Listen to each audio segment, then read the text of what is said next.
نبی کریم صلی اللہ علیہ وسلم نے فرمایا کہ جو شخص، مسلم شریف کی حدیث ہے، فرمایا کہ جو شخص بیعت کیے بغیر مر گیا وہ جاہلیت کے زمانے کی موت مرا، وہ جاہلیت کی موت مرا۔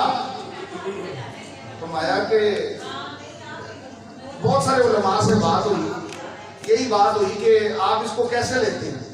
تو انہوں نے کہا کہ یہ بات حق ہے، کیونکہ آپ صلی اللہ علیہ وسلم نے فرمایا، اور جاہلیت کی موت کی اگر ہم بات کریں تو یہ ایسے ہی ہے جیسے ابو جہل کے زمانے کی موت۔ یعنی حضرات بیعت اتنی ضروری ہے۔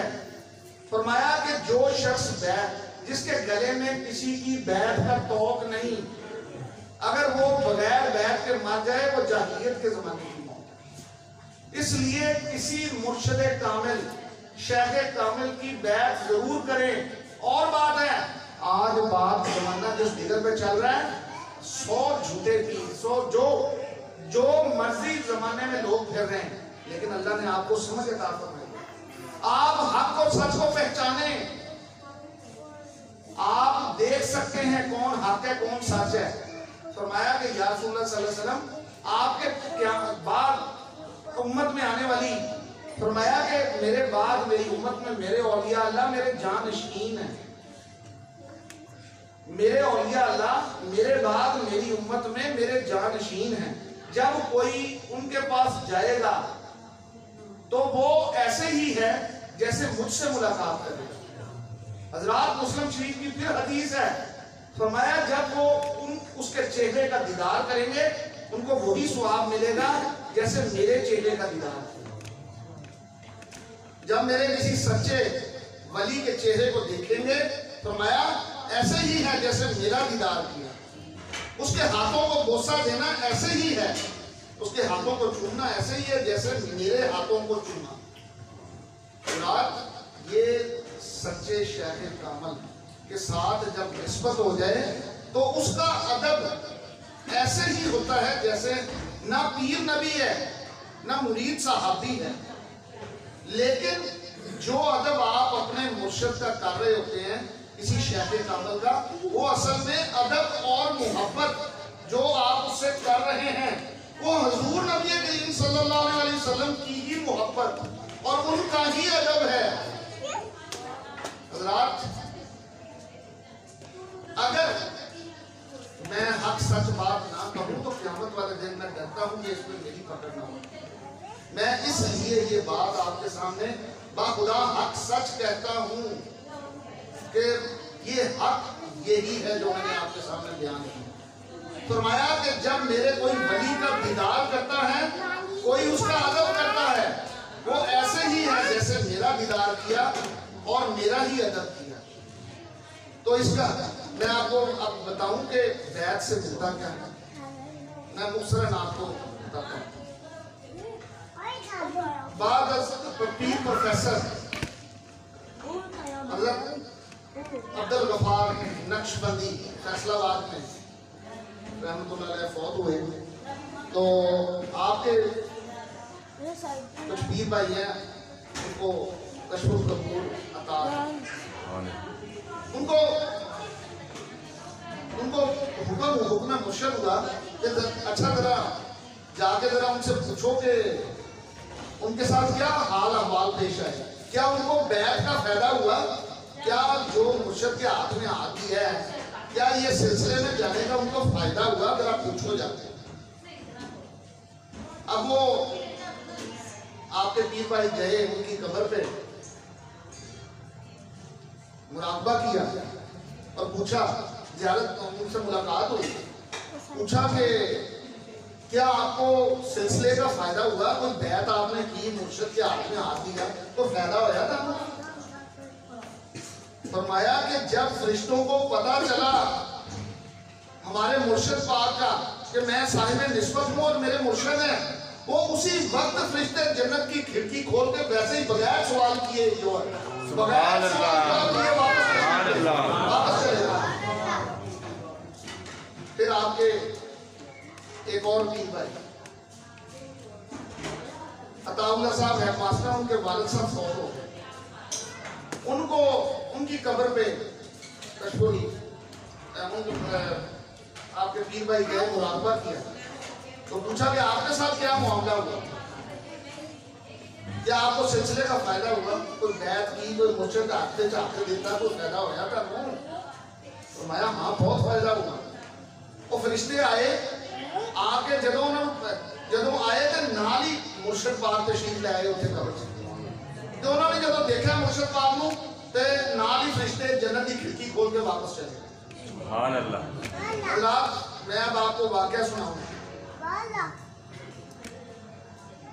تفسیر کبیر امام فخر الدین رازی رحمۃ اللہ علیہ، بہت کامل ہستی جنہوں نے تفسیر کبیر لکھی ہے قرآن پاک میں، بڑے محدث ہیں، آپ صلی اللہ علیہ وسلم سے 200-300 سال بعد تشریف لائے، لیکن بڑے نیک اور بڑے عالم۔ 420 دلیلیں انہوں نے لکھی کہ اللہ تعالیٰ ایک ہیں، اللہ تعالیٰ وحدہ لا شریک ہیں، اس کے سوا کوئی عبادت کے لائق نہیں۔ 420 دلیلیں لکھیاں، ایک کتاب، پوری ایک کتاب لکھ دی، اللہ ایک ہے توحید پر۔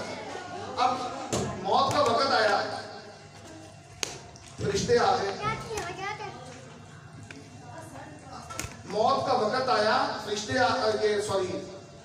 شیطان آ گیا، نظر کی حالت طاری ہے۔ وہ وقت ایسا ہوتا ہے جب شیطان کو ایک باری شیطان غلبہ حاصل کرتا ہے، اور یہ وہ وقت ہوتا ہے کہ جس کے مرشد کامل ہوں وہ سر پہ آ جاتے ہیں، فوراً توجہ کرتے ہیں۔ امام فخر الدین رازی زمانے کا امام، 420 دلیلیں اللہ تعالیٰ کی وحدانیت کی لکھ چکا ہے کتاب۔ شیطان آ گیا، حضرت صاحب بڑے علم والے ہیں آپ، بڑے آپ نے قرآن و حدیث کی تفسیریں لکھی ہیں، قرآن کا محدث ہیں، تو ذرا مجھے یہ تو بتائیں اللہ تعالیٰ کیسے ایک ہے، مجھے دلیل دیں۔ دلیل نمبر 1 انہوں نے شروع کر دی، دلیل نمبر 1 یہ ہے اللہ ایک ہے۔ شیطان نے کہا میں نہیں مانتا، رد کر دیا۔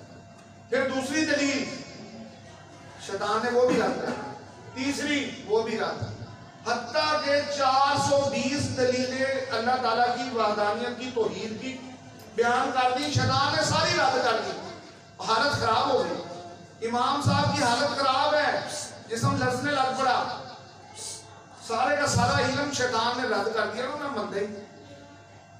اب خواجہ ایک میرا خیال ہے ان کے مرشد خواجہ نجم الدین کبرا رحمۃ اللہ سینکڑوں میل دور بیٹھے ہیں، اچھا وہاں سے بیٹھے اپنے مرید کو دیکھ رہے ہیں، اس کی حالت، وضو کر رہے تھے، یہ بڑا مشہور واقعہ ہے، وضو کر رہے ہیں بیٹھے، وضو کرتے کرتے اور حالت بھی دیکھ رہے ہیں فخر الدین رازی کی، وضو کرتے کرتے